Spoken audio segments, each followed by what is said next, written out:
Hello, hello, hello. Let me know if anybody has questions on this Monday night.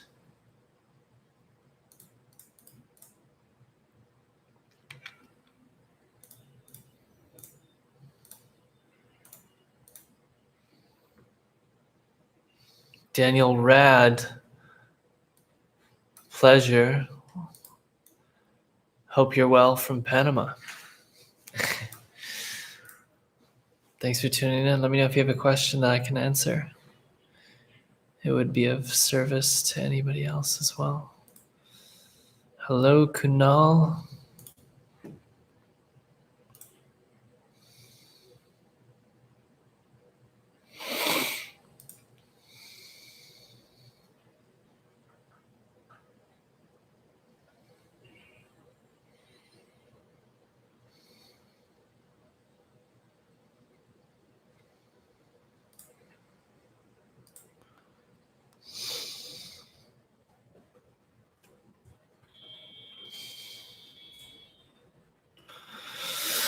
Andrew Craig, how we doing, friend? I really would like to become part of an agency in the Amazon conversation. Would you suggest starting my own agency or getting a job at one for experience? Yeah, I mean, I started mine with no experience, Andrew. I suppose it depends on your life situation. You know, are you in a situation where you can take risk for, 6 months? Maybe you won't make any revenue for the first 2-3 months. Can you afford that kind of risk? You know what I mean? If you can't, and you got a family and you got other things, and risk tolerance is very low because your personal runway is very low, well, then in that case, try to join an agency, get some experience, and then start your own. Hindsight, I think it is very beneficial to get a job at an agency for 6 months, 12 months, and try to learn as much as possible, and then go and start your own agency, because you can kind of get the experience for free. You get that credibility, you get the training, you get everything, and you get paid to learn. So it depends on your situation. Talk about evergreen Trojan marketing. Great idea. How would you go about this for specialized services like UX, UI for SaaS products?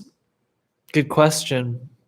I would do the same thing, except I would make UX, UI suggestions universally applicable to the SaaSes I'm reaching out to, if it's possible. Like if there's a few basic UX or UI issues that are universally seen across most SaaSes, or even if there's just like 2, great. You can make that video and test the market with it, Daniel. But, if it truly is highly customized, then you may just have to do it manual and not evergreen. But there's almost always ways to find out how to make it evergreen. However, to people in Agency Enlightened, I recommend, and for ourselves, for myself, when starting out and testing this lead gen strategy, THM, I recommend doing it manual to begin with, because it's a lot more work to set it up in an automated fashion.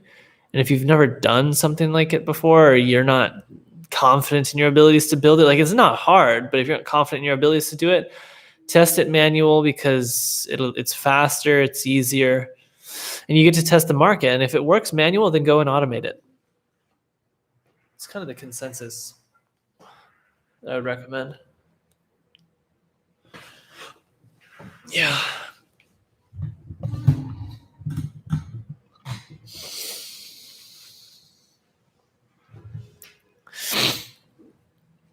Andrew Craig, your day job allows for a lot of time. That's great.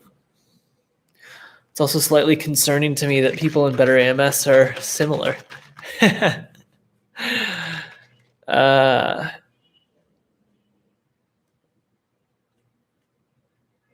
yeah.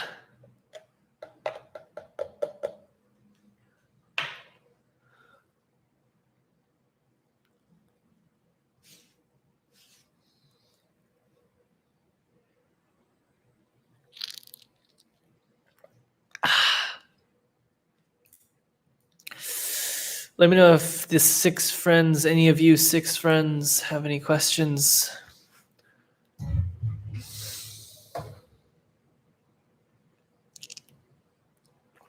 Wow.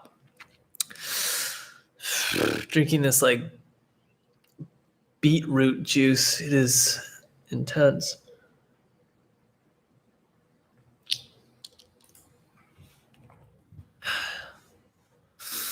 Very beady.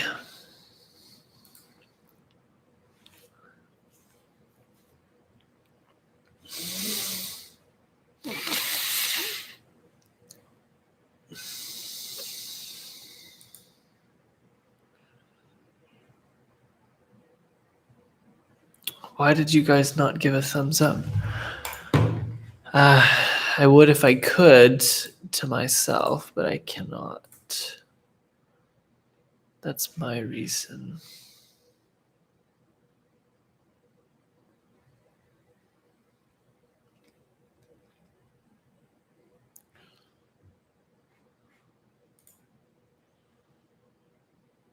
Stoked Marketer. Hello, friend.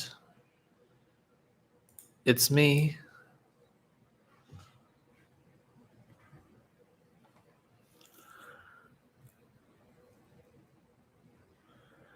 Terrell Gentry. Service offering these days is the same. Numbers wise, these days are similar. I don't know when you last checked in. We're fluctuating between average, probably 105 and 115. Couple months ago, I think we did 123, and then the month after that, 110 maybe. I gotta see the.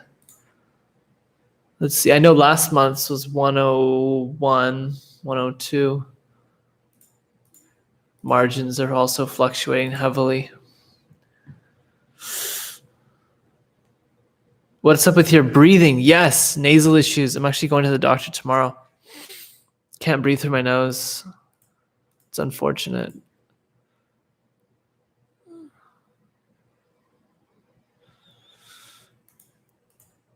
The fact that you noticed it is a huge indicator. It's a must that I get it checked. How's COVID in Panama? It's pretty chill. You got to get your PCR test negative before you come in. That's pretty much it. So not too bad.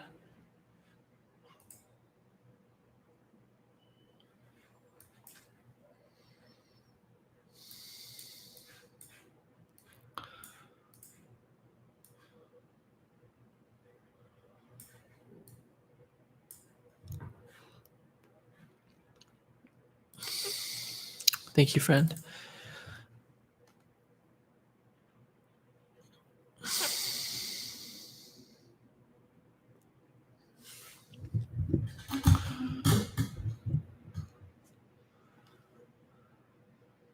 Daniel Rad. I think that as long as the lifestyle shift or change financially is something you're okay with, then yeah, I think that it would be worth it. However, I would argue that I would fight for if I was you, I would fight to try to find a role that's highly aligned with me that pays the same as my corporate job. if possible. Again, I don't know where your salary is at and what industry you're trying to get into, so maybe it's not possible, but almost always it is. Stoked marketer, yes. Your comment is visible. Are you concerned that you're blacklisted and banned from YouTube? If so, that is concerning to me.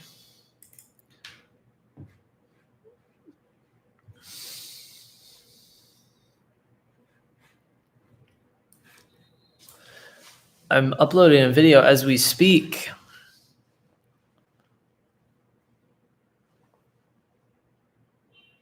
Yeah, Andrew, I mean, the best course I've ever taken for like true beginners getting into business is the Consulting Accelerator by Sam Ovens. And like so many people hate on him for being like a guru, but it's the best damn thing ever. Like it gives you all the tools you need, and it allows you to build a business with such low overhead, like just a laptop. So that's great. I don't know. I've made a video on it before, Sam Ovens Consulting Accelerator video. Highly recommend it. Aside from that, like, you know, trying to find great people on YouTube to learn from. Resources, just have a good runway. Software, I mean, I did QuickBooks. I don't, you know, Google Sheets. I didn't have too much else when I started.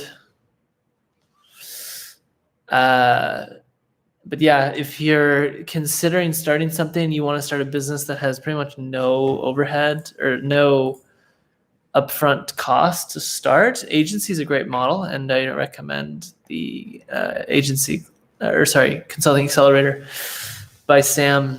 Check out the video that I made of it. Solid video. Yes, an Amazon agency is still blue ocean. It's just not as blue as it was 4 years ago. Like an Amazon advertising or Amazon ranking or Amazon business management agency, there's still tremendous potential in my opinion.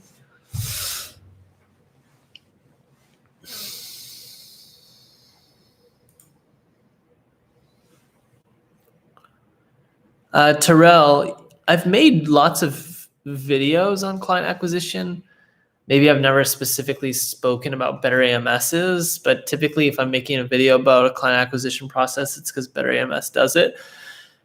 Majority of our clients are inbound leads that come from content marketing and on various different platforms, predominantly, you know, podcasts, other people's platforms. We also do lots of content on LinkedIn, Facebook, I believe, as well. Yeah.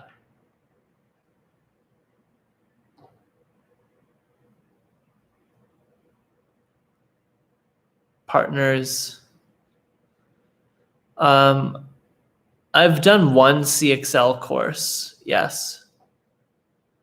Yeah, Google Sheets courses. It's a great skill to have, Andrew. I also have done a couple from Coursera. I forget the name of the course platform. Excuse me.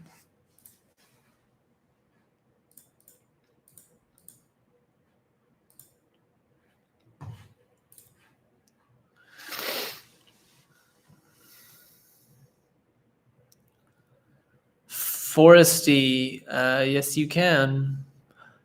I got my agency to that point at 19 years old. Yeah.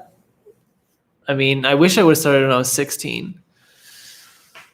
But I also know some people who are 16, 17, you know, making $1 million+ per year. So yeah, why not? If you're determined, you'll do it. Don't worry. 100K a year is not much.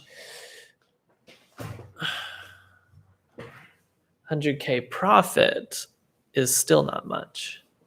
Talking about 20K a month. You typically have 50 to 75% plus profit margin percentage on an agency when you're just doing 20, 30K a month. So Yeah.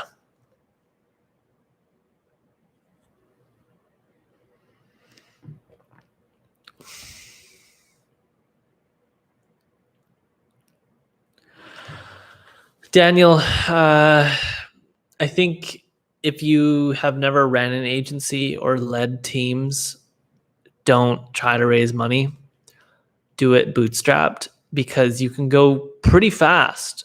Bootstrapped. Like I got to 25K a month pretty quickly, bootstrapped.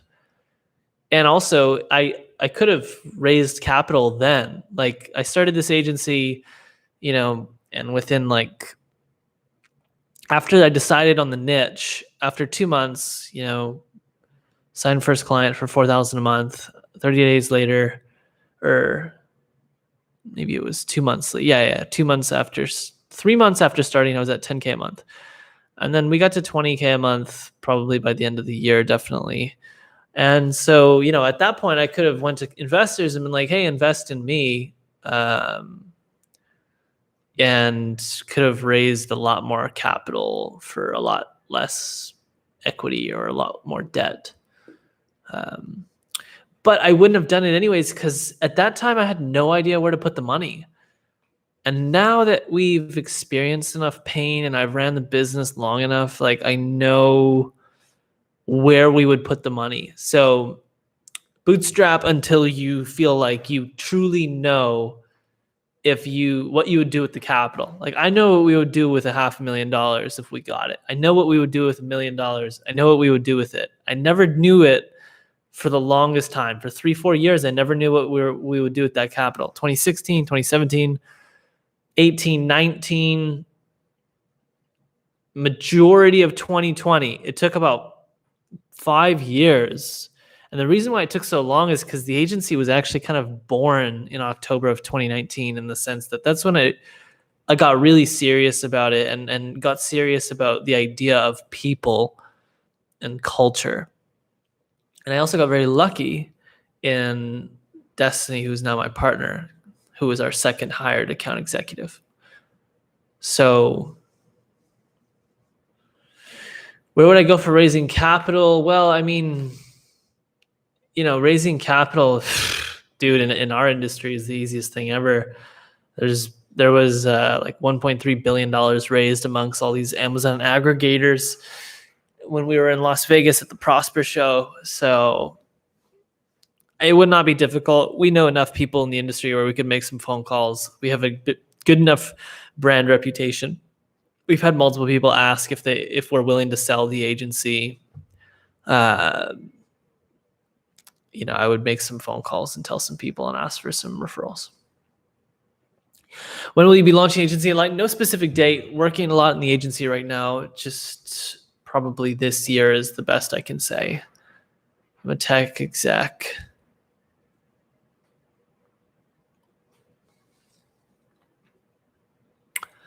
Yeah, where to get clients for a Shopify dev agency?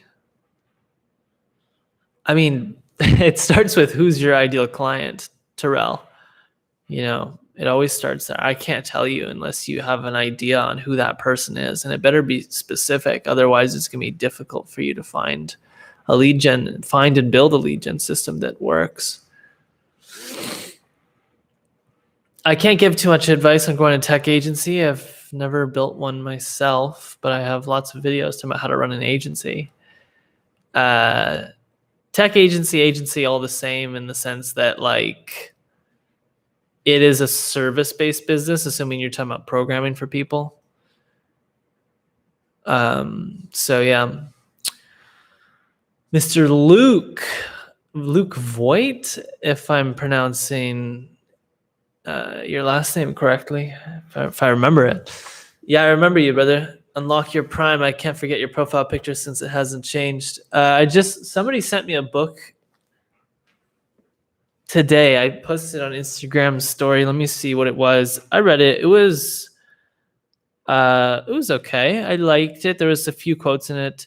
What data reveals about billion-dollar startups, super founders. That is the book. I just read it. Got it today. Read most of it today. Yeah. Nothing, not too much else, to be honest with you. I'm more so in the weeds of just growing the agency and getting our operations in place to where we can turn on the jets for marketing. Seems to be the trend of the year. Consistently just hammering down on operations to get ready for to be able to be built for fast scale. Am I into spirituality? I mean, I'm not sure if you can see, but every single one of Dr. David R. Hawkins' books is on my shelf. And I named my cat Hawkins. My second cat is Wisdom. So yeah, I'm pretty deep into the spiritual world, I guess you could say. Or at least have been for a few years now, since meeting Matt. He was the one who referred Hawkins and that I should research consciousness. And then I started reading about consciousness and Hawkins. And that led to, some of the other great people, Carl Jung, Eckhart Tolle, but Ramana Maharshi. Who else? There's a few other sages, but Frederick Dodson does not ring a bell, no. What do you recommend by Frederick? What does vision mean to you, and how do you practically go about it? Daniel, vision is ultimately like your utopian view of the world that you could achieve or that you could live in. So time frames are different for everybody. Some people put the time frames as infinite. Other people make it more achievable. I mean, SpaceX's vision is a world in which humans are not stuck to just living on this one planet, in which we can be interplanetary, if that's the word. And humans are amongst the stars, whatever. It's kind of more or less the vision, which is achievable within the lifetime of SpaceX. So that's cool. But for other people, it's kind of just like an endless thing. Like Google's is to organize the world's information and make it universally accessible. I believe that's their vision statement. Could be their mission statement. But yeah, it's an overarching like casted vision that gives people a Polaris star to look up to, so that when they're in the day-to-day grind, it's easy for them to zoom out and remember, what's the big picture? Oh, this is the big picture. Okay. And ideally that big picture is defined well enough to where it keeps you on track. It kind of keeps you in a it's not just like a singular small lane, but a big lane, and allows you to make better decisions.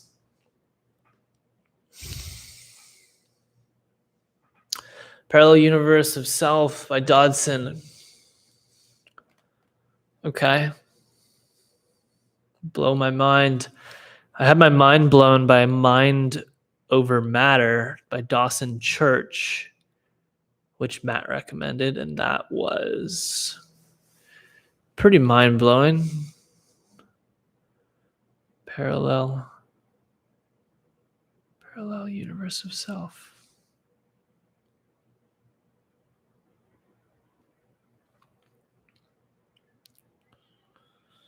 Parallel Universes of Self. Cool. I'm going to calibrate the LOC of this book and the author and check it out.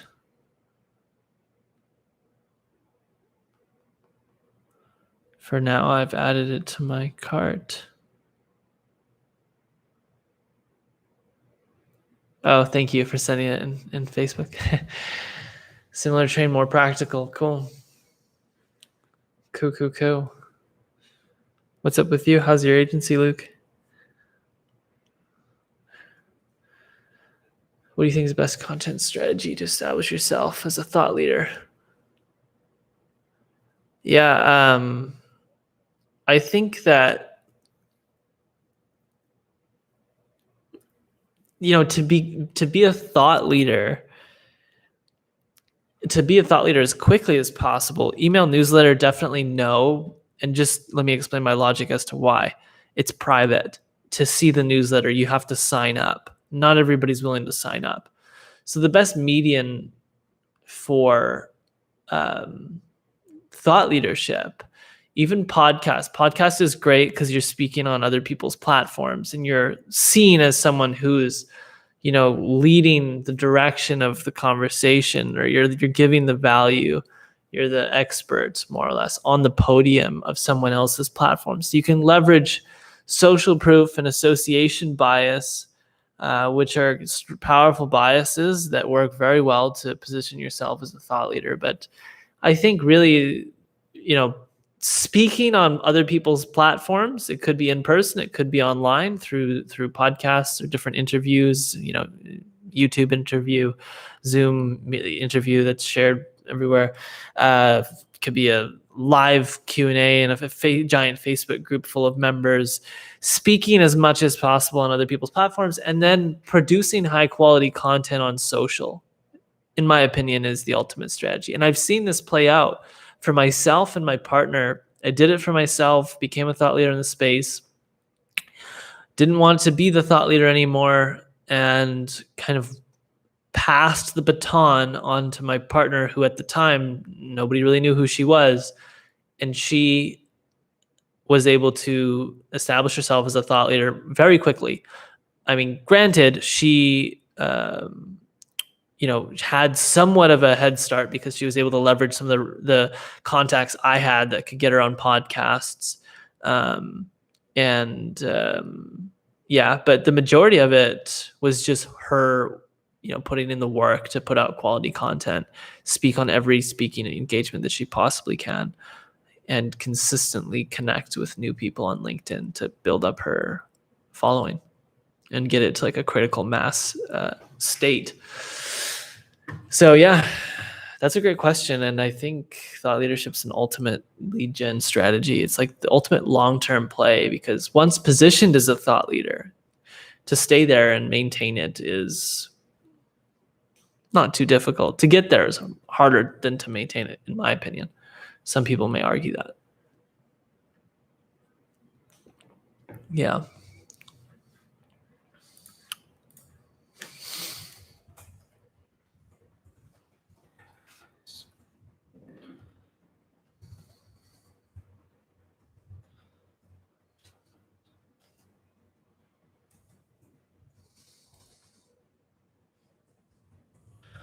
I think cold outreach is a good way to start getting in contact with podcasts. Yeah, I mean, cold outreach, but like keep it super light.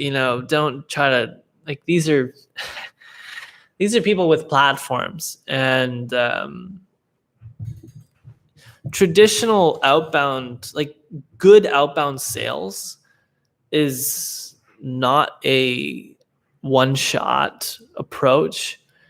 You're establishing a relationship for the long term. So someone that's great at sales, if they want to establish themselves as a thought leader in the space and get connected with some of the best podcasts in the space, typically will take like a 3 to 12 month approach, in the sense where if I have this massive podcast and you're trying to get on my podcast to accelerate your process of becoming a thought leader, I would recommend you start with micro interactions to get your name in my consciousness. So what does that mean? Maybe you like some of my Instagram posts, you comment on some of my Instagram posts, you respond to some of my Instagram stories, you comment on my LinkedIn posts, you comment on my Facebook posts.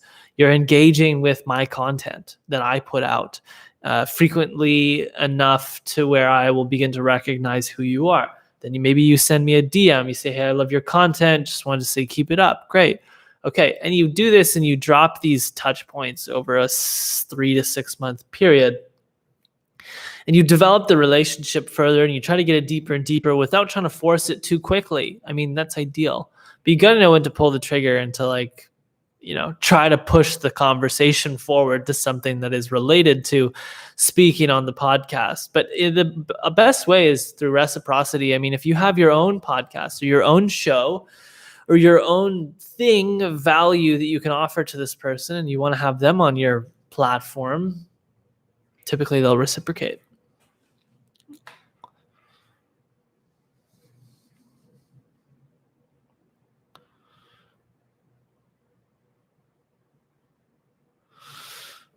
Content marketing, but cold outbound was, content Outbound is primarily what got us to, 20, 30K a month. Actually, I would say outbound is what got us about 10, 15K a month. And then it was a mixture of 50-50 outbound and content marketing that got us to about 30, 35.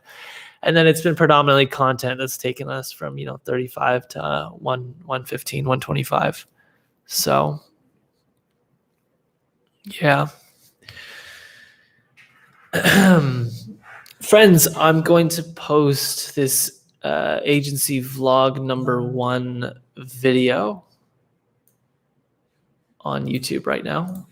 It's a very different style, as I'll mention in the beginning of it. But I want to end this live stream and tell you I appreciate you for coming on. Thank you. And I will see you in a future live stream. So much love, everybody. Thank you for tuning in.